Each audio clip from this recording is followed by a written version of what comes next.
నేను మరొకసారి మీ అందరు కూడా ప్రభువైన యేసుక్రీస్తు నామమున అభినందిస్తుంటున్నాను, వందనాలు చెల్లిస్తుంటున్నాను. మనం గత కొద్ది రోజులుగా, కొద్ది వారాలుగా మన దేవుడు ఎవరు అనే విషయాన్ని గురించి నేర్చుకుంటున్నాం. మన దేవుడు ఎవరు అనే విషయాన్ని గురించి నేర్చుకుంటున్నాం. మొట్టమొదటిగా మన దేవుడు పరిశుద్ధుడైన దేవుడని నేర్చుకున్నాం. ఏం నేర్చుకున్నామండి? పరిశుద్ధుడైన దేవుడని నేర్చుకున్నాం. రెండోదిగా మనం చూసినట్టయితే మన దేవుడు సార్వభౌముడైన దేవుడు అని నేర్చుకున్నాం. సార్వభౌముడైన దేవుడు. మూడోదిగా పోయిన వారం ఏం నేర్చుకున్నామండి? మన దేవుడు కరుణా వాత్సల్యం కలిగిన ప్రభువు అని నేర్చుకున్నాం. ఇది మన దేవుడు జ్ఞానవంతుడైన దేవుడు. మన దేవుడు ఎవరండి? సకల జ్ఞానములకు ఆధారభూతుడైన దేవుడు అని నేర్చుకుందామండి. దేవుడు ఆయన ఉచిత కృపలో నన్ను ఆయన సన్నిధిలో ఉండేదానికి ఒక అవకాశం ఇచ్చాడు. ఆయన బిడ్డలుగా పరిగణించేదానికి దేవుడు అవకాశం ఇచ్చాడు. ఆ యొక్క అవకాశం కూడా నీకు నాకు దేవుడు ఏమిచ్చాడంటే ఆయన యొక్క ఆ యొక్క భూత వర్తమాన భవిష్యత్ కాల జ్ఞానంలో ఆయన మనకు అనుగ్రహించినట్టుగా మనం చూస్తుంటున్నాం. ఈ విషయాన్ని చూసినట్టయితే ప్రియులారా, యోబు గ్రంథం 12వ అధ్యాయం 13వ చూద్దామండి. ఈరోజు మనము కేవలము సామెతలు కాదు, ఇది టాపిక్గా తీసుకుంటున్నాం కాబట్టి ఆయా వచనాల నుంచి మనం ధ్యానించుకుందాం. యోబు గ్రంథము 12వ అధ్యాయం 13వ వచనం దయచేసి చదవండి ఎవరైనా.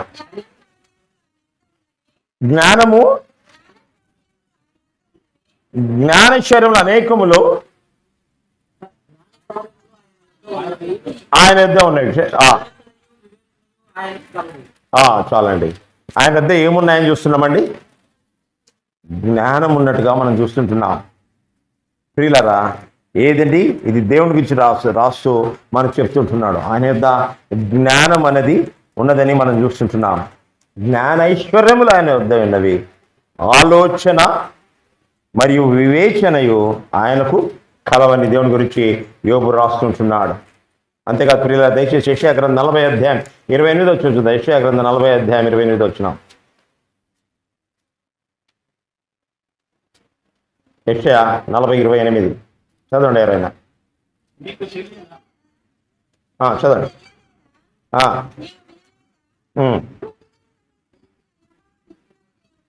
బూది గంతములను సృజించిన దేవుడు నిత్యుడగు దేవుడు.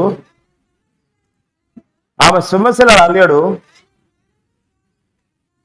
ఆయన జ్ఞానమును శోధించుట అసాధ్యము. ఎంత జ్ఞానం ఉంది దేవుడికి? కొంతమంది పిల్లలు చూడండి చేస్తాం, వాళ్ళు చాలా తెలివి ఉంది ఎందుకంట. 10th క్లాస్ ఫస్ట్ క్లాస్లో పదితే మంచి తెలివిమంతుడు అంట. ఐఐటి పోతే మంచి ఇంటెలిజెంట్ పిల్ల ఉంటా. తర్వాత వచ్చేసి వాడు ఇక civil services IAS IAF collector అయిపోతే ఏమంటాం? వాడు చాలా గొప్పవాడు అంటాం, మనం చాలా తెలియగలవాడు. కానీ దేవుని తెలివిని ఏ ప్రమాణంలో చూస్తాం? ఏ ప్రమాణంలో ఏ కోణము నుంచి మనం ఆయన యొక్క తెలివిని మనం లెక్కించాలంటే అది మనకు ఆయన శోధించుట అసాధ్యమని బైబిల్ చెప్తుంది.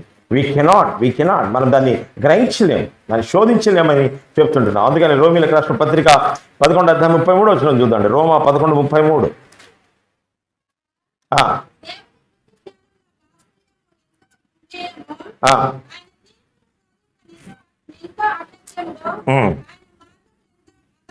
చాలండి.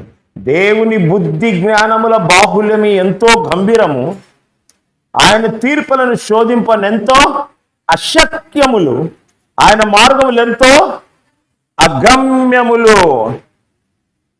అంటే ఆయన మనం చూడలేం.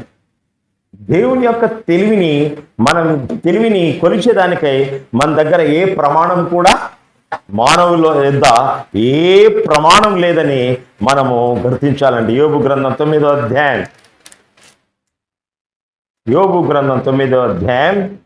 1-4 వచనం చదువుకుందాం. అప్పుడు యోబు ఈలాగున ప్రత్యుత్తరం ఇచ్చెను, వాస్తవమే, ఆ సంగతి అంతేనని నేను ఎరుగుదును. నరుడు దేవుని దృష్టికి ఎట్లు నిర్దోషియగును? వాడు ఆయనతో వ్యాజ్యమాడబోయిన ఎడల 1000 ప్రశ్నలలో ఒకదానికైనా వాడు ఆయనకు ఉత్తరం ఇయ్యలేడు. ఆయన మహావివేకి, అధిక బల సంపన్నుడు. ఆయనతో పోరాడ తెగించి హాని నొందని వాడెవడు? విన్నారా? దేవునికి ఎంత తెలియంటే కొన్నిసార్లు ఏం చేస్తారని వస్తుంది, ఎవరైనా కాన్ఫరెన్స్లలో సెమినార్స్లో పోయినప్పుడు ఆ యొక్క టీచర్, ఆ యొక్క పాస్టర్ యొక్క తెలివి పరీక్షించాలని కొన్ని ప్రశ్నలు అడుగుతారు. కొన్ని ప్రశ్నలు అడుగుతారు. అయితే దేవుని తెలివిని మనం పరీక్షించాలంటే ఏమంటున్నాడు ఇక్కడ? ఒక మాట చక్కగా చదువున్నాడు. 1000 ప్రశ్నలలో ఒకదానికైనా వాడు ఆయనకు ఉత్తరము. ఒక్క ప్రశ్న దేవుడు యోబు అన్నాడు. యోబు ఎంతో ఎగిరాడు దేవునితో, ఎందుకు పుట్టించినావు? నా తల్లి గర్భంలో చనిపోయితేనే మంచిది కదా, ఈ దినం చూసేదానికన్నా నన్ను పుట్టించినావు, ఎందుకు ఇంత అన్యాయం చేసినావు? దేవునితో యోబు వ్యాజ్యం ఆడినప్పుడు దేవుడు కొన్ని ప్రశ్నలు అడిగాడు. ఒక ప్రశ్న ఏంటి? సముద్ర జలాలకు హద్దులు నియమించిన వాడు ఎవడు అన్నాడు. ఒక్క ప్రశ్నకు కూడా జవాబు ఇవ్వలేకపోతే యోబు ఏమన్నాడు? మౌనంగా, ప్రభువా నేను అజ్ఞానినయ్యా, I can't answer anything, I'm sorry అన్నాడు. ఏమన్నాడండి? ఐఎమ్ సారీ అన్నాడు. అది అండి దేవుని తెలివి. మహా జ్ఞాని అని దేవుని వాక్యంలో మనం చూస్తుంటున్నామండి. కీర్తన గ్రంథం 147 అధ్యాయం 5 వచనం. కీర్తన గ్రంథం 147 అధ్యాయం 5వ వచనం. మన ప్రభువు గొప్పవాడు, ఆయన అధిక శక్తి గలవాడు, ఆయన జ్ఞానమునకు మితి లేదు. అంటే తక్కువ లేదు, హద్దులు లేవు. ఆయన జ్ఞానంలో ఏ కొరత కూడా లేదని చెప్పేసి మనం దేవుని వాక్యంలో నేర్చుకుంటున్నామండి. మానవుని జ్ఞానము తెలివి కంటే దేవుని యొక్క జ్ఞానము అత్యున్నతమైనది. దాన్ని ఎవరు కూడా ఈ లోకంలో అధిగమించలేరనే విషయాన్ని గురించి మనం నేర్చుకుంటున్నాం. అందుకని దేవుడు యెషయా గ్రంథం 55 అధ్యాయం 8-9 వచనాలు చూడండి. అయితే యెషయా గ్రంథం 55 అధ్యాయం 8-9 వచనాలు. నా తలంపులు మీ తలంపుల వంటివి కావు, మీ త్రోవలు నా త్రోవల వంటివి కావు, ఇదే యెహోవాకు. ఆకాశములు భూమికి పైన ఎంత ఎత్తుగా ఉన్నాయో, నీ మార్గాల బట్టే నా మార్గములు, మీ తలంపుల కంటే నా తలంపులు అంత ఎత్తైనవి. ప్రియులారా, మనం దేనికి పోల్చలేం, దేంతో పోల్చలేం. కొన్నిసార్లు అంటాం కదా, ఎవరైనా డబ్బు విషయంలో కానీ తెలివి విషయంలో కానీ మనం అంటాం, అరే వాళ్ళు చూడు అంటాం అనుకోండి. అంటే మనం ఏమంటాం? వెంటనే వాళ్ళతో పోల్చుకుండే అర్హత మనలో లేదు అంటాం. వాళ్ళతో పోల్చుకుండే అర్హత మనలో లేదు. అది మానవుని తెలివి. ఇక్కడ అదే చెప్తున్నాడు. దేవుని తెలివితో ఎవరు కూడా సమకాలికులుగా ఉండలేరు. పోల్చుకునే ఆ యొక్క అవకాశం కూడా లేదు. ఇర్మియా గ్రంథం 51 అధ్యాయం 15-16 వచనాలు చూద్దామండి. ఇర్మియా గ్రంథం 51 అధ్యాయం 15-17 వరకు చదువుకుందాం.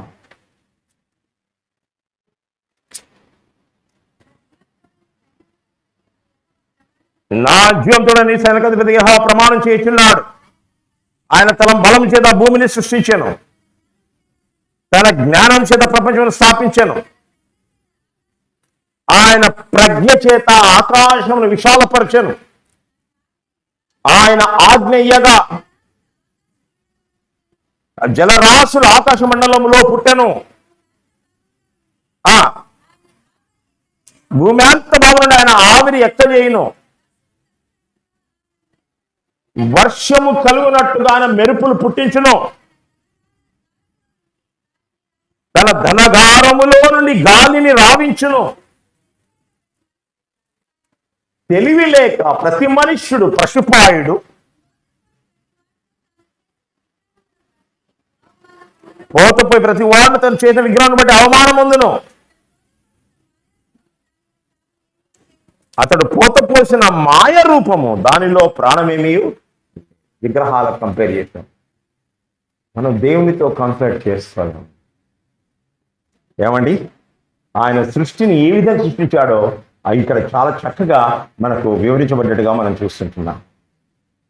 దేవుడు ఒక్కడే ఆయన ఎవరండి? ఆయన మహా జ్ఞానవంతుడని మనం తెలుసుకుంటున్నామండి. అంతేకాదండి, దయచేసి ఆయన మనల్ని విశ్వాసంలో స్థిరపరచగలిగే దేవుడు, ఆయన విశ్వాసంలో మనల్ని నడిపించగలిగే దేవుడు, ఆయన జ్ఞానములకు ఆయన మూలమని మనం చూస్తుంటున్నాం. సామెతల గ్రంథం 2వ అధ్యాయం 6వ వచనం చూడండి దయచేసి. సామెతల గ్రంథం 2వ అధ్యాయం 6వ వచనం. యెహోవాయే జ్ఞానం ఇచ్చువాడు,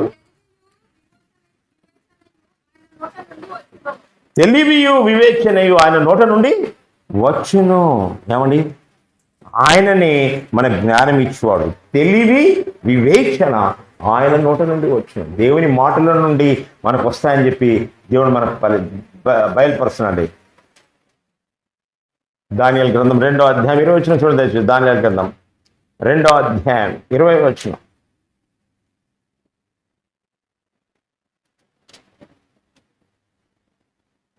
అక్కడ చూసినట్టు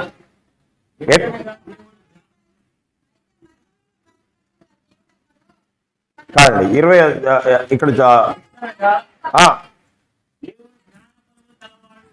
ఎట్లనగా దేవుడు జ్ఞాన బలములు కలవాడు. దేవుడు జ్ఞాన బలము కలిగిన వాడు. మన దేవుడు ఎవరండి? అందుకని యాకోబు 1:5 ఉంటాడు, ఎవరికైనాను జ్ఞానం కొద్దిగా ఉన్నట్టయితే ఆయనను అడుగండి అని చెప్తున్నాడు. ఆయన ధారాళంగా ఇచ్చే దేవుడు అంటున్నాడు. అయితే జ్ఞానం అంటే ఏంటి? జ్ఞానం అంటే ఏంటి? జ్ఞానం అంటే ఆంగ్ల భాషలో నో హౌ అంటారు. అంటే అర్థం చేస్తుండేది, గ్రహించేది. అందుకనే జ్ఞానం అనేది దేనిపైన ఆధారపడి ఉంటుందండి? మన తెలివిపైన ఆధారపడి ఉంటుంది. Wisdom is based on knowledge. అంటే ఈ జ్ఞానము అనేది దేనిపైన ఆధారపడి ఉందంటే దేవుని యొక్క వాక్య జ్ఞానము, దేవుని యొక్క వాక్యం అవగాహన పైన ఆధారపడి ఉంటుంది. దాని నుంచి మన జ్ఞానం అనేది తెలుస్తుంటుందని మనం తెలుసుకోవాలండి ప్రియులారా. అంతేకాదండి, ఇక్కడ చూసినట్టయితే ఇక్కడ యొక్క in fact wisdom and knowledge are mention together. జ్ఞానము తెలివి రెండు కలిపి బైబిల్లో బోధిస్తుంటున్నారు. ఒక వచనం కొన్ని వచనాలు చూద్దాం. ఇర్మియా గ్రంథం 10వ అధ్యాయం 12వ వచనం అండి. ఇర్మియా 10:12 ఆలోచన చూద్దాం. అది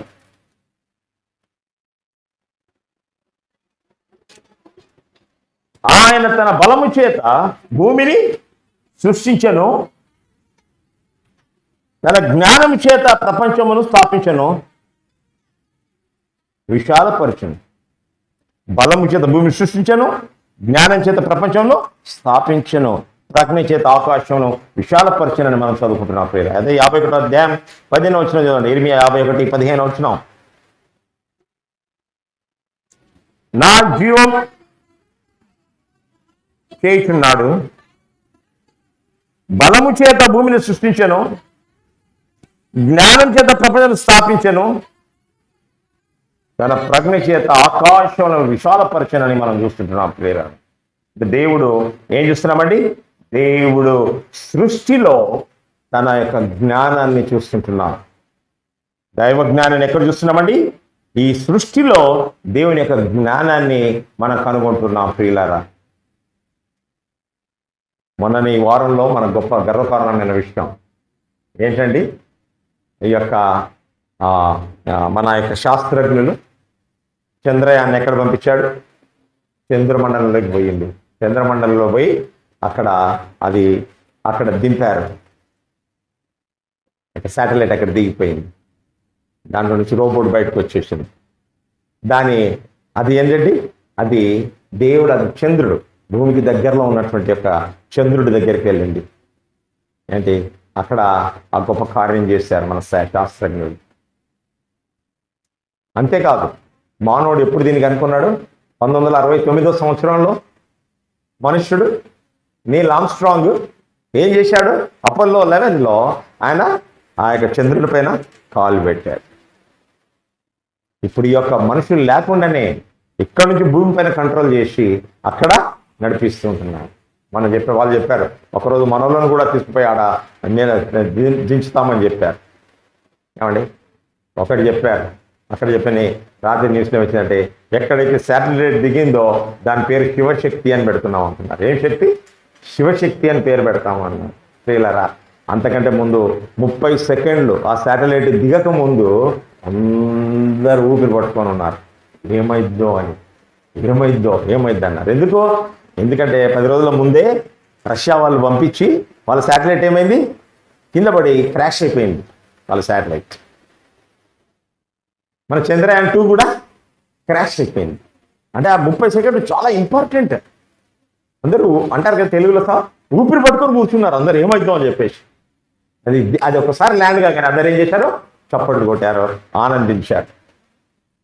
అంటే దేవుడు సృష్టించిన చంద్రమండలం పైకి వెళ్ళేదానికై మానవుడు ఏమనుకుంటున్నాడు? నేను సాధించానని అనుకుంటున్నాడు. కానీ దేవుడు తన విశాల జ్ఞానం చేత ఏం చేశాడండి? ఈ సృష్టిని సృష్టించాడు. మాట చేత సృష్టిని సృష్టించాడండి. ఒక ఖగోళ శాస్త్రజ్ఞులను మనం చూసినట్టయితే వాళ్ళకి ఏం అర్థం కాదు. ఆకాశంలో ఏం జరుగుతున్నాయో అర్థం కాదు. భూమికి దగ్గరలో ఉన్న నక్షత్రం దగ్గరికి పోవాలన్నా కూడా ఎన్నో సంవత్సరాలు పడుతుంటుంది. ఆ సూర్యుడి నుంచి ఆ సూర్యరశ్మి భూమికి 10 సెకండ్ల లోపే 8.5 సెకండ్స్ ఆ టైం లోపల వచ్చేస్తుంది. ఫ్యూ సెకండ్స్ వచ్చేస్తుంటుంది. కానీ మనము ఆ సూర్యుని దగ్గరికి వెళ్ళాలి. అయితే ప్రియులారా, ఈ మహా యొక్క విశాల సృష్టిలో ఈ గగనములో ఉన్న విషయాలు మానవునికి అగోచరము. దాన్ని గ్రహించలేడు మానవుడు, దాన్ని గ్రహించలేడు. ఇదొక ఏంటంటే ఒక ఎంత తెలివి ఉన్నా కూడా దేవుని జ్ఞానంతో పోల్చినప్పుడు సముద్రపు యొక్క ఇసుక రేణువు వలె. మానవుని జ్ఞానం ఏంటంటే సముద్రపు యొక్క ఇసుక రేణువుల వలె, అంతే. Nothing beyond that. అదే ఇప్పుడు మన భూమి ఉంది కదండి, భూమి ఈ ఉన్నటువంటి ఆ యొక్క నక్షత్రాలు ఆ యొక్క దేవుని యొక్క గ్రహాల మధ్యలో ఇది చాలా చిన్నది, అంతే.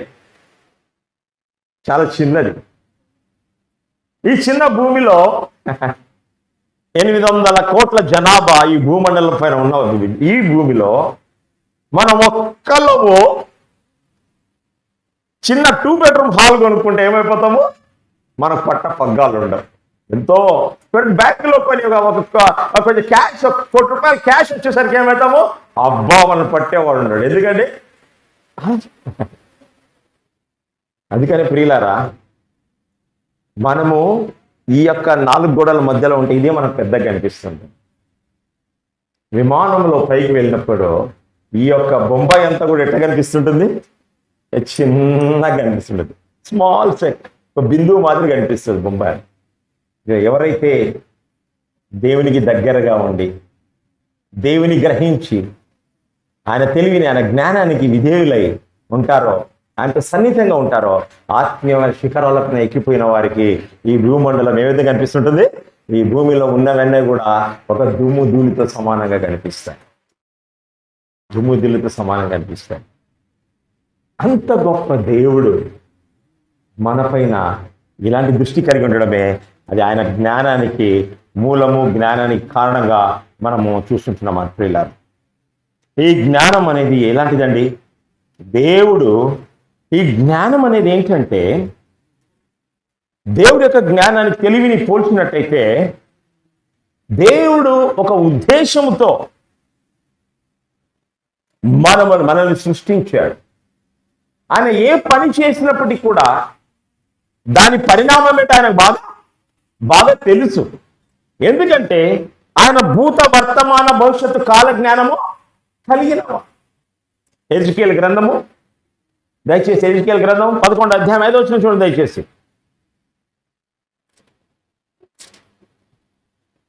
అంతటా యెహోవా ఆత్మ ఆ, నా మీదికి వచ్చి ఆ, ఆజ్ఞ ఇచ్చినదేమనగా, ఆ, ఈ మాట వారికి తెలియజేయను. ఆ, యెహోవా సెలవిచ్చిన మాట ఇదే. ఆ. ఇశ్రాయేలులారా, మీరెలాగూ పలుకుతున్నారే, ఉమ్. మీ మనసులో పుట్టిన అభిప్రాయములు నాకు తెలిసే ఉన్నవి. మీ మనస్సున పుట్టిన అభిప్రాయాలు నాకు తెలిసే ఉన్నాయి. అంటే నువ్వు ఆలోచించి నువ్వు ఏం ఆలోచిస్తున్నావో దేవుడికి బాగా తెలుసు. బహుశా కొంతమంది అన్నారు, ఏది సార్ 2 గంటలకు వచ్చి ఎంతసేపు చెప్తాడో ఏమో అనుకుంటున్నారు. అది కూడా దేవుడికి తెలుసు అంటున్నాడు దేవుడు. అది కూడా నాకు తెలుసు అంటున్నాడు దేవుడు. నీ మనసులో వచ్చిన ఆలోచనలు కూడా దేవునికి బాగా తెలుసు. లూకా 5వ అధ్యాయం 21-22 అండి. లూకా సువార్త 5వ అధ్యాయం 21-22 వచ్చినాలు చూడండి దయచేసి. శాస్త్రీయులు పరిచయులను ఆ, దేవదూతలను చేయుచు, ఇతడెవడు దేవుడు ఒక్కడే తప్ప మరి ఎవడు పాపమును క్షమింపగలడని ఆలోచించుకొనసాగిరి. వాళ్ళు ఏ శాస్త్రులు పరిచయం ఏం చేస్తారండి? ఈయన పాపాలు క్షమిస్తూ ఉంటున్నాడు, దేవుడు ఒక్కడే కదా ఈరోడు పాపాలు క్షమించేవాడని హృదయంలో ఏమంటున్నారు? అనుకుంటున్నారు, ఆలోచిస్తుంటున్నారు. చదవండి. యేసు వారి ఆలోచనలు ఎరిగి ఆ, మీ పాపములు క్షమించబడి ఉన్నవని చెప్పుట సులభమా? ఆ. నీవు లేచి నడవమని చెప్పుట సులభమా? చాలు, ఇక్కడ ఒకటే మాట అండి. యేసు వారి ఆలోచనలు ఎరిగి మీరు హృదయంలో ఏం ఆలోచన చేయుచున్నారు అన్నాడు. వీళ్ళరా, దేవుడు ఎంత జ్ఞానవంతుడండి. మన ఆలోచనలు మన తలంపులు గుర్తెరిగిన దేవుడు అంటున్నాడు. ఆయన సర్వజ్ఞాని అయిన దేవుడని మనం చూస్తుంటున్నామని. ఆయన ఆయన ఆయన ఆయన యొక్క జ్ఞానం లేకుండా, ఆయన తెలియకుండా ఏది కూడా లేదు. కలిగినది ఆయన లేకుండా కలగలేదు. జరిగేది ఏది కూడా ఆయనకు తెలియకుండా జరగదు. ఆయన జరగదని దేవుని వాక్యం ద్వారా మనం క్షుణ్ణంగా నేర్చుకుంటున్నాం ప్రియులారా. ఆయన ప్రతి తెలుసు. మొదటి సమూయేలు గ్రంథం 23వ అధ్యాయం 10, 11, 12 వచనాలు చదవండి. మొదటి సమూయేలు గ్రంథం 23వ అధ్యాయం 10-12 వచనాలు చదువుకుందాం. అప్పుడు దావీదు, ఇశ్రాయేలు దేవా యెహోవా, సౌలు కెలాయిలకు వచ్చి నన్ను బట్టి పట్టణము పాడు చేయాలని ఉద్దేశించున్నానని నీ దాసుడైన నాకు రూఢిగా తెలియబడి ఉన్నది. కేయిలా జనులను నన్ను అతని చేతికి అప్పగించుదురా? నీ దాసుడైన నాకు వినబడినట్లు సౌలు దిగి వచ్చునా? ఇశ్రాయేలు దేవా యెహోవా, దయచేసి నీ దాసుడైన నాకు దానిని తెలియజేయమని ప్రార్థింపగా అతడు దిగి వచ్చునని యెహోవా సెలవిచ్చెను. కేయాయిల జనులు నన్ను నా జనులను సౌలు చేతికి అప్పగించుదురని దావీదు మరలా మనవి చేయగా యెహోవా వారిని అప్పగించుదురని సెలవిచ్చెను. ప్రియులారా, ఒకరి హృదయములో ఆలోచనలు ఏమున్నాయో దేవుడు ఆ ఆలోచనలు కూడా వీరికి తెలియపరిచినట్టుగా మనం చూస్తుంటున్నాం. మనకు తెలియపరిచినట్టుగా మనం చూస్తుంటున్నాం. 2వ రాజుల గ్రంథం 8వ అధ్యాయం 10వ వచనం చూడండి దయచేసి. 2వ రాజుల గ్రంథం 8వ అధ్యాయం 10వ వచనంలో మనం చూసినట్టయితే, అప్పుడు ఎలీషా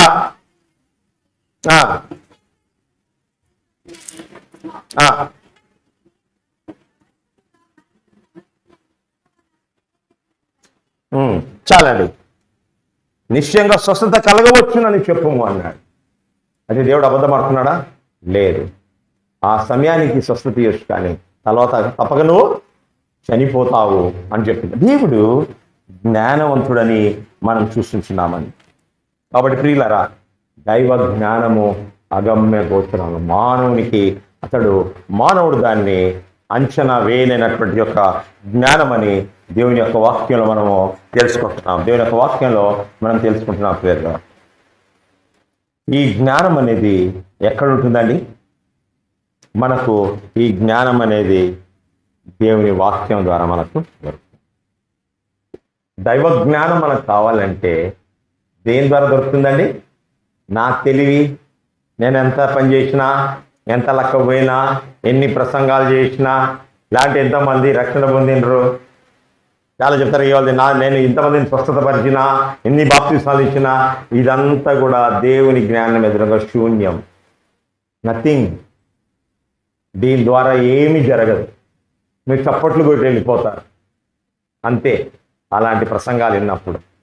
కానీ ఎప్పుడైతే మనం దేవుని వాక్యము తెరిచి దేవుని వాక్యాన్ని చదువుతామో, అది స్థిరంగా మన జీవితాల్లో లోపలికి వెళ్ళి దేవునికి కార్యం జరిగిస్తూ ఉంటుంది. అంటే సాక్ష్యం ద్వారా మనుషులు ఆశీర్వదింపబడాలని అంటం లేదు. అది తాత్కాలికమైనది. అది కేవలం మనోభావనాత్మకమైనటువంటి విషయాలు. అబ్బా ఇంత పని చేసిందా మన దేవుడు, గొప్ప దేవుడు అంటాడు. బయటికి పోయి జారిపడంగానే ఏం దేవా నాకు మళ్ళీ ఖాళీ అయిపోయింది, గొప్ప దేవుడు అని ఇప్పుడే అంటివి. జారిపడంగానే ఏమైంది? ఎందుకో ఆదివారం గుడికి పోతే దేవుడు ఎందుకు నాకు ఇట్లా చేసిందంట. అది మన ఎమోషన్స్ ఆ విధంగా ఉంటాయి కదా. అందుకనే మన మాటలు మారుతాయి. ఈరోజు మంచివాడు అంటావు, రేపు నీ అంతటోడు తప్పు అర్థం చేసుకున్నా అంట కదా. కానీ దేవుని వాక్యం అనేది అది అది అది అది స్థిరమైనది. ఆ వాక్యమే మనల్ని బలపరిచేది. ఆ వాక్యమే మనల్ని కన్నులు తెరిచేది. ఆ వాక్యమే ఈ లోకంలో మనము నడిపించేది. అందుకనే దావీదు అంటాడు, నీ వాక్యము నా పాదములకు నా త్రోవలకు ఎందుకైనా. అంధకారం ఈ లోకంలో ఆత్మీయ జీవితం నడుచుకోవాలంటే దైవ జ్ఞానం. అందుకనే నీకు తెలివి కావాలంటే ఏం చదవాలి? బైబిల్ చదువుకో. తెలివి లేకుంటే కూడా బైబిల్ చదివి ప్రార్థన చేసుకో, దేవుడు ఇస్తానని చెప్పాడు. సరే మనం ముందుకు వెళ్దాం. ఇక దేవుని జ్ఞానం అనేది మనం ఆలోచించినట్టయితే దయచేసి ఆదికాండం 3వ అధ్యాయం 1వ వచనం నుండి 6వ వచనం వరకు చదవండి. అక్కడ అందరికి తెలిసిన కథని చదవండి.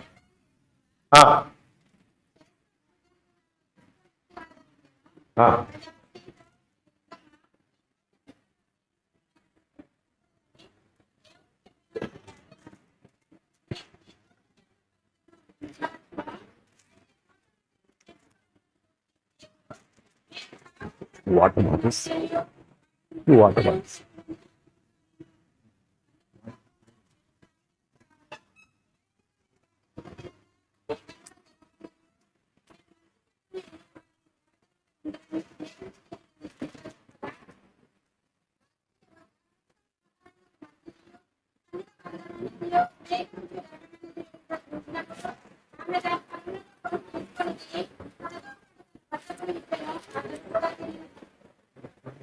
చాలండి. ఇక్కడ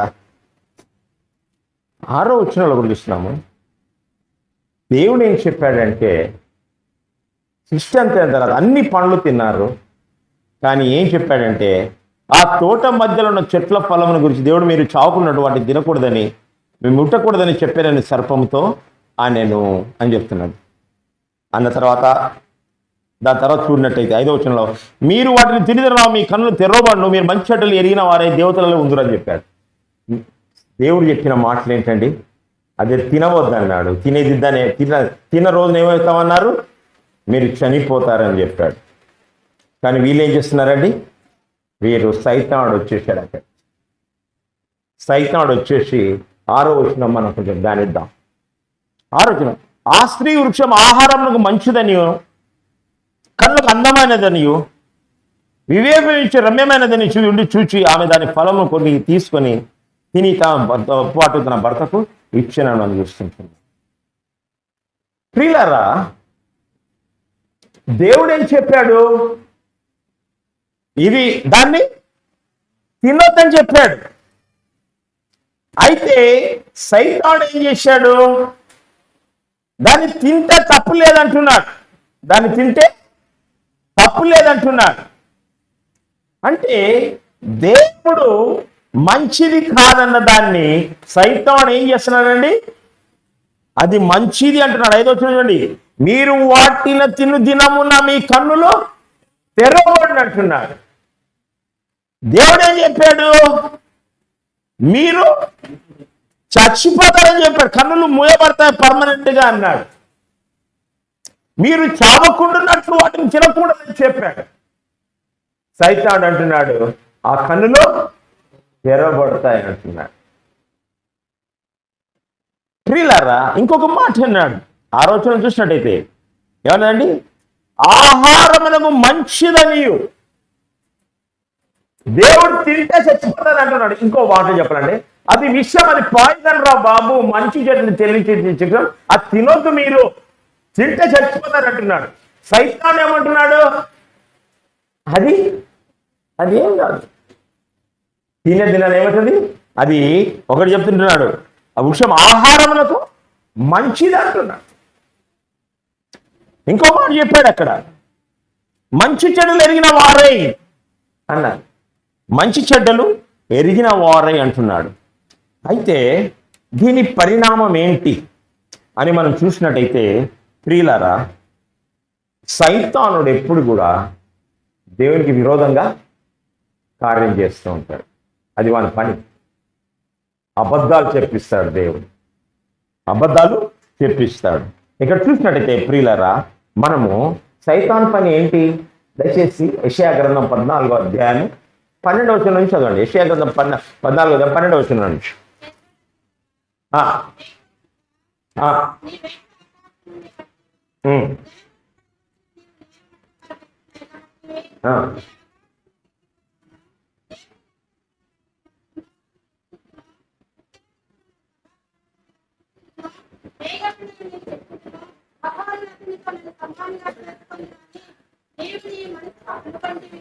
చాలండి.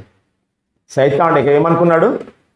దేవుని కంటే పైకి వెళ్ళిపోవాలనుకున్నాడు, దేవుని కంటే అత్యున్నతంగా వెళ్ళిపోవాలనుకున్నాడు. కానీ అది సైతాను చేసే పని. మానవుడు కూడా అదే అనుకుంటాడు, దేవుని కంటే ఇంకా తెలివిగా ప్రశ్న. సైతాను ఏం చేశాడండి? దేవుడు ఇది మంచిది, ఇది తినే దినాన చచ్చిపోతారు అని చెప్పి దానిపైన లేబుల్ పెట్టాడు. ఇది తింటే చచ్చిపోతారు, ఇది మంచిది కాదన్నాడు. సైతానుడు వచ్చి ఏం చేశాడండి? ఈ లేబుల్ మార్చి దీనికి పెట్టాడు. సైతాను ఏమో లేబుల్ మార్చేశాడు. వాడిచ్చే పాయిజన్కి లేబుల్ ఏమన్నాడు? మీరు చావరు. చూడండి తెచ్చేది 6వ వచనంలో మరలా, ఆహారమునకు మంచిది అన్నాడు. దేవుడు ఏమన్నాడు? అది మంచిది కాదురా బాబు అన్నాడు. వాడు అంటున్నాడు, లేబుల్ మార్చేసాడు. బెస్ట్గా ఇది తిన ఆహారం మంచిది అన్నాడు. ఇంకోటి ఏమన్నాడండి అక్కడ 6వ వచనం చూడండి దయచేసి, కన్నులకు అందమైనది. అవ్వని ఏం చేసింది? ఆ పండు ఆకర్షించింది, ద డిజైర్ ఆకర్షించేసింది వెంటనే. ఇంకేముందండి? వివేకమిచ్చు రమ్యమైనదని ఇందుట చూచినప్పుడు వివేకమిచ్చు అన్నాడు. కానీ దేవుడు ఏం చెప్పాడు అక్కడ? అది మంచి చెడ్డనిచ్చు, తెలివినిచ్చే ఒక వృక్షము అని చెప్పేసి దేవుడు చెప్పాడు. ప్రియులారా, అంటే దేవుని మాటలను సైతానుడు మార్చివేస్తుంటున్నాడు. హవ్వ అక్కడ చేసిన పని ఏంటండి? హవ్వ చేసిన పని ఏంటి? హవ్వ మొట్టమొదటిగా సైతాను మాటలకు చెవినిచ్చింది. రెండవది, సైతానుడు ఇచ్చే ప్యాకేజ్ హవ్వకు చాలా ఆకర్షణీయకరంగా అనిపించింది. మీరేమన్నారు? సైతానుడు ఒక మాట చెప్పాడు, దాని ఫలం తీసుకొని దాని ఏమంటాడు? 5వ వచనంలో, మీరు మంచి చెడ్డలు ఎరిగిన వారై దేవతల వల్ల ఉందరని దేవుడు తెలియని స్థితి చెప్పగా, మీరు మారిపోతారు. You will be transform. మీరే ఆయన కింద ఉండి పని చేస్తుంటున్నారు. విడిచిపెట్టండి నా మాటలు. మీరు మీ కన్నులు తెరవబడతాయి, మీరు దేవతలు అయిపోతారు. అనే it was boosting the ego. మానవుడు దానికి పడిపోయాడు. ప్రియులారా, సైతానుడు అనేక విధాలుగా మనల్ని మభ్య పెడుతూ ఉంటుంటాడు. సైతాను అనేక విధాలుగా దేవుని వాక్యానికి వ్యతిరేకంగా మనల్ని నడిపించాలంటాడు. అయితే ఇక్కడ మనం చూసినట్టయితే హవ్వకు ఏం జరిగిందండి? అక్కడ హవ్వ ఆమె మంచి తెలివి ఇచ్చిందా? తెలివి ఇచ్చింది. నాలెడ్జ్ అనేది వచ్చింది, ఇది చెడ్డది, ఇది మంచిదని. దేవుడు చెప్పాడు, ఆ చెట్టు తిన్నప్పుడు అది అవుతుంది అన్నాడు. అయితే వెంటనే ఏం జరిగింది? వెంటనే తిన్న తర్వాత ఏం జ్ఞానం వచ్చింది వారికి? మేము మేము నగ్నంగా ఉన్నామనే జ్ఞానం కలిగింది, వాళ్ళు తెలివి వచ్చింది. అంతకుముందు ఇన్ స్టేజ్ ఆఫ్ ఇన్నోసెన్స్, అది తెలియనప్పుడు, ఈ జ్ఞానం ఇలాంటి జ్ఞానం లేనప్పుడు వారికి ఏ తొందర లేదు. వారు దేవునితో సహవాసం చేస్తూ ఉండేవారు, వారు అది గ్రహించలేదు. ఈ పండు తినగానే ఏం జరిగింది? ఒక నాలెడ్జ్ అనేది వచ్చింది. ఏంటి? మనం నగ్నంగా ఉన్నాం అనుకున్నారు. ఆ నాలెడ్జ్ ఏం చేసింది? వాళ్ళకి ఎక్కువ యాంగ్జైటీ తీసుకొచ్చింది. ఆ సంపాదించిన ఆ యొక్క జ్ఞానం ఏం చేసిందంటే, వాళ్ళను ఆ తెలివి ఏం చేస్తుందంటే వారి జీవితంలో ఆనందాలను తీసుకొచ్చింది, అశాంతిని నెలకొల్పింది. బాగా నిమ్మలంగా ఉండేవారు, నిశ్చింతగా ఉండేవారు. ఇప్పుడు ఏమైనా టెన్షన్తో నిండిపోయారు వాళ్ళు.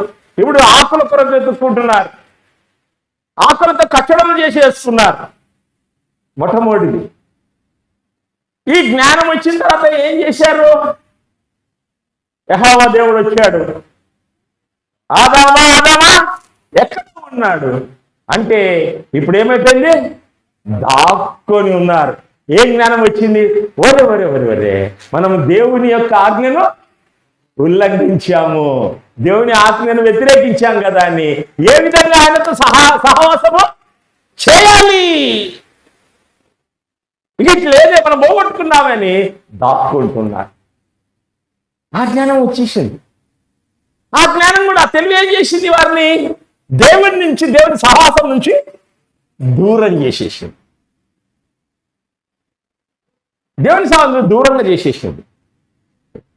అంతేకాదు,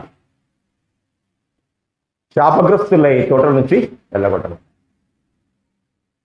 ప్రియులారా, దేవుని వాక్య జ్ఞానం పక్కన పెట్టి సైతాను ఇచ్చే ప్యాకేజీని మనం వెంబడించినట్టయితే మనకు తెలివి అనేది తెలుస్తుంది. కానీ ఆ విషయం మంచి చెడ్డలను తెలియపరిచింది, కానీ ఏమనండి, మంచిని చెడ్డగా బోధించింది, చెడ్డను మంచిగా బోధించింది. అలాంటి బోధనలు మనకి ఇవాళ రేపులో చాలా ఇష్టం. అలాంటి బోధనల ద్వారా will be carried away for such kind of teachings. అలాంటి బోధనల ద్వారా మనం ఏం చేస్తాము? మనము పక్కకి వెళ్ళిపోతాం. అలాంటి బోధనల ద్వారా దేవునికి దూరంగా అయిపోతాం. ఏ యొక్క బోధ కూడా దేవుని వాక్యానికి వ్యతిరేకంగా ఉన్నట్టయితే అది ఏమవుతుందండి? అది నిన్ను ఒక సమస్యలోకి, అది నీ యొక్క జీవితంలో శాంతిని తీసివేసే విధంగా ఆ యొక్క బాటలో నన్ను తీసుకెళ్తుందనే విషయాన్ని ఎప్పుడు కూడా దయచేసి మర్చిపోవద్దండి. దయచేసి సామెతల గ్రంథం 8వ అధ్యాయం 22వ వచనం నుంచి చదువుకుందాం. సామెతల గ్రంథం 8వ అధ్యాయం 22వ వచనం.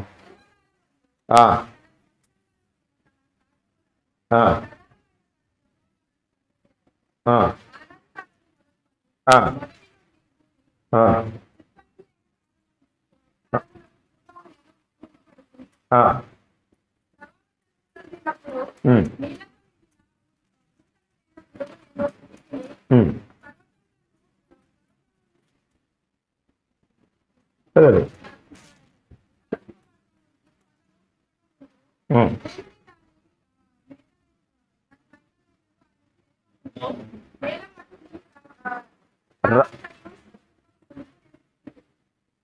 ఆయన ఆకాశ శిక్షలు స్థిరపరిచి ఉన్నాడు, మహాజలం మీద మనం నిర్ణయించినప్పుడు నేను ఎక్కడ నుండి, ఆయన పైన ఆకాశ స్థిరపరిచినాడు, జలాధారాలను ఆయన బిగించినప్పుడు జలములు తన సరిహద్దులను మీరకుండానట్లు ఆయన సముద్రం పొలిమలను ఏర్పరిచినప్పుడు భూమి యొక్క పునాదులు నిర్ణయించినప్పుడు నేను ఆయన యొక్క ప్రధాన శిల్పి అను దినమున సంతోషించుచు నిత్యమైన సన్నిధిని ఆనందించినట్టుంది. మనం ఎక్కడున్నామండి? భక్తుడు ఏమంటాడు? దేవుడు ఇవన్నీ చేసినప్పుడు మనం ఎక్కడున్నాం? ప్రియులారా, ఒక సత్యము మనము ఎప్పటికి కూడా మర్చిపోకూడదు. దేవుడు ఆయన జ్ఞానమునకు మూలం, జ్ఞానానికి ఆధారభూతుడైతున్నాడు. యవనస్తులారా, మీ కంప్యూటర్ నాలెడ్జ్ ఉండవచ్చు, మీకు మహా తెలివి ఉండవచ్చు, మీరన్నీ కూడా మీరు నేర్చుకుని ఉండవచ్చు. కానీ ఆత్మీయ జీవితంలో ఏ లేబుల్ పెట్టుకొని తిరుగుతున్నాను? లోకము నిన్ను సైతాన్ వాళ్ళకి శోధిస్తూ ఉంటుంది. ఏ విధంగా? పెళ్లికి ముందు ఫ్రెండ్షిప్ అయి యవనస్తులు యవనరాళ్ళు వాళ్ళిద్దరు తిరిగి లైంగిక సంబంధం కలిగి ఉంటే తప్పేం ముందు, ఏం కాదులే, వాళ్ళిద్దరు పెళ్లి చేసుకుంటారు కదా, తప్పేం లేదు అని లోకస్తులు అంటారు. ఏమంటారండి? సబ్ కర్ రే హమ్ కర్ రే తో క్యా గల్తీ హో గయా, సబ్ కర్ రే హై. అంటే సైతానుడు చెప్తున్నారు అది తప్పలేదు అంటున్నాడు. అయితే వివాహితులై కూడా అక్రమ సంబంధాలు, ఆఫీసులో పనిచేసే వాళ్ళు వేరే వాళ్ళతో ఉండడం, స్త్రీలు ఇంకొకళ్ళ పరపురుషుని సంబంధం కలిగి ఉండడం, బొమ్మ సబ్ కర్తాయని తప్పేముంది? చూసిన వాళ్ళు కూడా ఏమంటారు, అరే ఓ కుత్క మామలా చూడదు, వాడి వ్యక్తిగత విషయం మనకెందుకు, వాడు ఏమైనా చేసుకొని ఇచ్చిపెట్టమని ఇచ్చుకోండి. అందరు చేస్తున్నారని సైతాడు ఏమంటాడు? ఆ లేబుల్ చేంజ్ చేసిండు కదా, ఏం కాదు, అందరు చేస్తున్నారు, నువ్వు చేస్తే నీకేం తప్పు కాదు. దేవుడు ఏమన్నాడు? అరే చేయొద్దు, అది తిన్నాడు తప్పక నువ్వు చస్తావరా అన్నాడు. వీడంటున్నాడు చావరా అనే వీడంటున్నాడు. వీరు ఎవరు మాట విన్నారు? ఏది మంచిగా అనిపించింది వాళ్ళకు? చస్తావన్న మాట బాగా అనిపించలేదు, అది వాస్తవం. నువ్వు చావవురా, నువ్వు దేవుడు అయిపోతావంటే అది నచ్చింది వారికి. కొన్నిసార్లు అంటే కదా, we like to hear what we love to hear. మనం ఏం వినాలో అదే. అందుకని ఈ దినాల్లో క్రైస్తవ బోధకులు కూడా ఎక్కువైపోయారు. వాడు వ్యభిచారి కానీ, లంచగొండి కానీ, అక్రమ వ్యాపారం చేసి సంపాదించేవాడు కానీ, దేవుడు నిన్ను ఆశీర్వదిస్తాడు బ్రదర్. దేవుడు ఒక్క విద్య కాదు, ఇలాంటి ఇంకా సొలొమోను రాజు వాళ్ళు ఇంకా పెద్ద ప్రహారీ కట్టించుకుంటావాడిని అంటే వాడికి అదే వినాలి, అదే కావాలి వాడికి. అందుకనే మీరు ఎప్పుడైనా పిల్లలకు బలూన్లో గాలి కొట్టేది చూసారా? ఊదని చూసారా? మోసాదు కంటే ఎక్కువ ఊదితే ఏమైపోతుందంటే అంటది. ఆడి జీవితం అంతే. ఏమండి? జీవితం అంతే. ఆ బోధలు కాదు మనకు కావాల్సింది. దేవుడు చస్తావంటే చస్తావు, సైతాను చావనే చావు లేబుల్ మార్చేస్తే అదేం కాదు, చస్తావు. అది పెద్ద తప్ప. ఒక ఉదాహరణ ఇస్తాను, నేను 5 నిమిషాలు ముగిస్తాను. ఒక ఉదాహరణ ఇస్తాను. ఒక హాస్పిటల్ ఒకసారి ఐసీయూలో 3 చనిపోయారు. ఎగ్దం ఐసీయూలో వేయగానే ఆక్సిజన్ పెట్టిన పట్టున చచ్చిపోయారు. సడన్గా షట్ డౌన్ చేసి అందరు పరిచయం అయిపోయింది. ఏమైంది? What happened? ఇమీడియట్గా అందరికి ఎవరికి ఆక్సిజన్ ఇవ్వకుండా వెళ్ళి చెక్ చేస్తే ఏమైందండి, ఆక్సిజన్ సిలిండర్ అని దానిపైన ఏముంది? పైన ఆక్సిజన్ అని ఉంది కానీ దాంట్లో ఉన్నది నైట్రోజన్ ఉన్నది, వేరే గ్యాస్. నైట్రోజన్ అనుకుంటాను, వేరే గ్యాస్. ఆక్సిజన్ లేదు దాంట్లో, వేరే గ్యాస్ ఉన్నది. దానిపైన మటుకు ఏముంది? ఆక్సిజన్ ఉన్నది. లేబుల్ మార్చారు, పొరపాటు జరిగిందో మనకు తెలియదు. అదంతా ఇన్వెస్టిగేషన్ తర్వాత చనిపోయారు. కానీ ఒకరి పొరపాటు ద్వారా ఇక్కడ ఏం జరిగిందండి? 3 ప్రాణాలు పోయాయి. ఒకరి నిర్లక్ష్యం ద్వారా ప్రాణాలు పోయాయి. అంతే. దేవుని మాటలు నిర్లక్ష్య పెట్టినట్టయితే మన ప్రాణాలు పోతాయి, సస్తాం. వ్యభిచారం అంటే వ్యభిచారే. బాప్తిస్మ యోహాన్ తల తీసేయాల్సి వచ్చేసేసింది. యోహాన్ తల ఛేదించేసేసారు. ఎందుకు? సత్యం చెప్పాడు కాబట్టి. నువ్వు చేస్తున్న తప్పురా బాబు, మీ తమ్ముని భార్యను తీసుకున్నావు, అది రైట్ కాదన్నాడు. That's okay.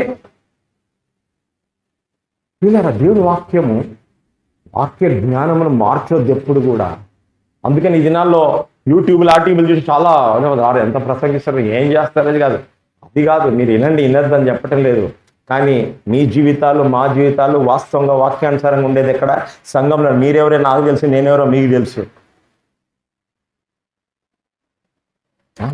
నేను ఒక 10,000 పంపిస్తే నా పేరు ఆయన టీవీలో చదువుతాడు, ప్రైజ్ ద లార్డ్. దానికి మనము ఇదైపోతాం. కానీ నేను ఎందుకు ఆ డబ్బులు పంపించామని అడగడు. బ్రదర్ గాడ్ బ్లెస్ యూ అని పంపిస్తాడు దేవుడు మిమ్మల్ని. అసలు ఎందుకో వాడికి ఎవడో చెప్పాడు, నువ్వు 10,000 ఇస్తే దేవుడు ₹1,00,000 ఇస్తాడు రా నీకు అని చెప్పాడు. ఈ లాటరీ టికెట్ అయితే ఇంకేం కావాలి? తప్పండి. మీ యొక్క జీవితంలో నీకు ఇంతకుముందు ఒకసారి చెప్పాను, ఇది చెప్తాను నేను. నువ్వు డాక్టర్ కాడికి పోతావు, డాక్టర్ నా కడుపున వస్తుంది, కాలం వస్తుంది, వాళ్ళు నీరస్తుందంటే డాక్టర్ అటు చూస్తాడు, నీకు అంతా బాగుంది పో అని పంపిస్తాడు. ఇంకా బాగా కావటం లేదు, రెండోసారి పోతాం, మూడోసారి పోతాం, వేడి తగ్గిపోతున్నా, ఏమండి నేను బలహీనంగా ఉన్నా, పని చేయలేకపోతున్నా, నిలబడలేకపోతున్నా, అప్పుడు మూడోసారి ఆ డాక్టర్ కాడికి వెళ్తారా? ఏమండి డాక్టర్ అయితే అంతా మంచిగా ఉందని అంటున్నాడు, కానీ నాకు తెలుసా డాక్టర్ తెలుసా ఇప్పుడు అంటాడు. ఏమంటావు? నా పరిస్థితి నాకు తెలుసా, డాక్టర్ తెలుసా నాకేమవుతుందో లోపల అంట అని ఏం చేస్తాడు? అప్పుడు ఎవరిని అడిగితే ఏం చేస్తారు? ఒక స్పెషలిస్ట్ కాడికి వెళ్తాడు. స్పెషలిస్ట్ ఏం చేస్తాడు? నాకేంతో డౌట్ ఉంది, నీ ఎంఆర్ఐ స్కానింగ్ తీసుకుని రా, లేకపోతే పలానా టెస్ట్ చేయించుకుని రా అంటాడు, బ్లడ్ టెస్ట్ చేయించి అంటాడు. ఆ రిపోర్ట్ చూసిన తర్వాత అని చెప్తామా ఇది ప్రాబ్లం, ఈ ప్రాబ్లంకు ఇది మందు, ఇది ఈ విధంగా అయితేనే ఈ ప్రాబ్లం సాల్వ్ అవుతుంది, లేకుంటే ప్రాబ్లం లేదు, ఇది క్యాన్సరో లేకుంటే ఏదో ఒకటి చెప్తాడు. అప్పుడు వెళ్ళి వాస్తవం అనేది కొన్నిసార్లు చెప్తాడు, కొంచెం లేట్ అయ్యింది, 1 month ముందు వచ్చినా కూడా చాలా బాగుండేది, ఇంత స్ప్రెడ్ అయ్యేది కాదు నీ క్యాన్సర్ అంటే. సార్ నేను ఆ డాక్టర్ కాడికి పోయినారు, ఏం చెప్పలేదంటే ఏమన్నాడు డాక్టర్, సరే వాడు చూడు ఏమవుతుందో అంటారు. ఏమండి ఏ డాక్టర్ మంచి డాక్టర్ అండి? ఏ డాక్టర్ మంచి డాక్టర్? నీలో ఉన్నది ఉన్నట్టుగా చెప్పి నిన్ను బతికించిన వాడు, ఆ బ్రతికేదానికి దోహదం చేసేవాడు మంచి డాక్టరా? ఇలాంటి అంతా బాగుంది అని చెప్పేసి 100 రూపాయల ఫీజు కూడా 50 రూపాయలు ఇచ్చిపోలేనేవాడు ఆడు మంచోడా? ఎవరండి? వాస్తవం తెలియపరిచేవాడు. అదే దైవ జ్ఞానం. మన గుడికి వచ్చినప్పుడు మీకు చప్పట్లు కొడతాము, మీరు ఏదో పైసలు ఇస్తే మీరు చేసేదంతా క్షమిస్తాము, అన్ని మాఫ్ అయిపోతాయి, మీకు దండలు ఇస్తాము, షాళ్ళు వేస్తాము, అది ఎప్పుడు జరగదు ఇక్కడ. అయితే మేము ఏం పైసలు ఇవ్వద్దు,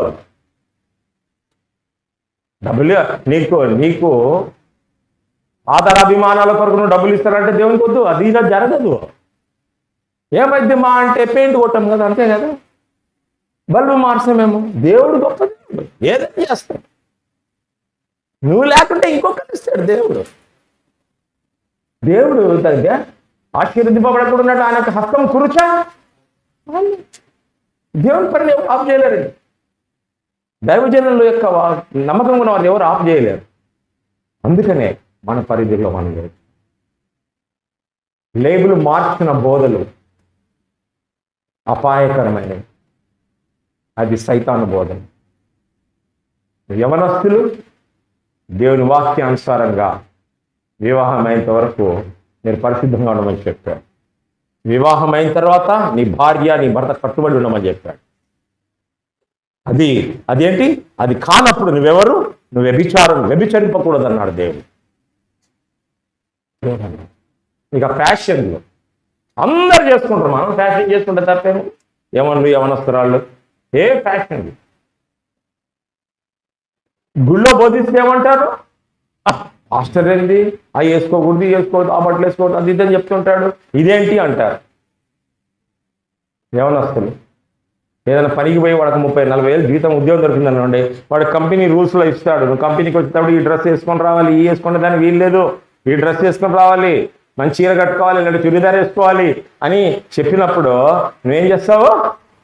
ఆ 30,000 ఉద్యోగం కొరకు వాడు చెప్పినట్టుని అట్లనే కట్టుకొని పోతావు నువ్వు. ఈడ చెయ్యొద్దంటే నీకు కోపం వస్తుంది. ఎందుకంటే లేబుల్ మారుస్తున్నావు నువ్వు ఈడ కూర్చొని. సైతాన్ లేబుల్ మార్చిస్తున్నాను నీకు, ఇది మంచిదని చెప్తున్నాను, అందుకనే నువ్వు దాన్ని అనుభవిస్తున్నా, దాన్ని వెంబడిస్తుంటున్నా. ఏమండి జాగ్రత్త. అందుకనే నేను చెప్తా కదా, ఎన్నో ఫ్యాషన్ డిజైనర్స్ ఉన్నారు మీకు, ఏమండి ఎంతో మంది డ్రెస్సింగ్ ఇస్తారు. ఏమండి ఈ ఫ్యాషన్ డిజైనింగ్ డ్రెస్సులు వేసుకొని పనికి పోయేటోళ్ళని నేను చూడలేదు. ఏమండి ఆ ఫ్యాషన్ షో ర్యాంప్ పైన నడిచే డ్రెస్ వేసుకొని ఆఫీస్కి పోయేటోళ్ళని నేను చూడలేదు. అది ఆడనే ఓన్లీ తెర పైన షోలో అంతే, అది దైనందిక జీవితంలో జరగదు. కానీ మీరేం చేస్తారు? వా ఐసా డ్రెస్ అయితే కిतना अच्छा लगता है, that is contrary to the word of God. దేని వాక్యం విరోధం. సైతానుడు లేబుల్ మార్చిస్తున్నాడండి. గుడికి పోతే ఏమొస్తుంది? బడికి పోండ్రా. ఆదివారం గుడిలో కూర్చుంటే ఏమొస్తుంది? ట్యూషన్కి పోడరా. నువ్వు ఐఏఎస్ కావాలరా, ఐపీఎస్ కావాలరా. వాడు ఎస్ఎస్ అంటాడు, తర్వాత అయిపోయి పేరు లేకుండా వెళ్ళిపోతాడు. నా ఐఏఎస్ లేదు, నా ఐపీఎస్ లేదు, నా ఇంజనీర్ కాలేదు, ఏమైండు? అప్పుడు ఏమో మా పిల్లోని పట్ల దేవుని చిత్తం ఏముందో, చిన్నప్పుడు దేవునికి సమర్పించినాం కానీ మళ్ళీ ఇప్పుడు ఏంటంటే అయినా పాస్టర్ గారు ప్రార్థన చేయండి అంటాడు. ఎందుకు ప్రార్థన చేయమంటే నేను చేస్తే దేవుడు వింటాడా? మీరు ప్రార్థన చేయమంటారు, ఇంకా ముఖమాటని నేను చేస్తాను అనుకోండి, దేవుడు వింటాడా?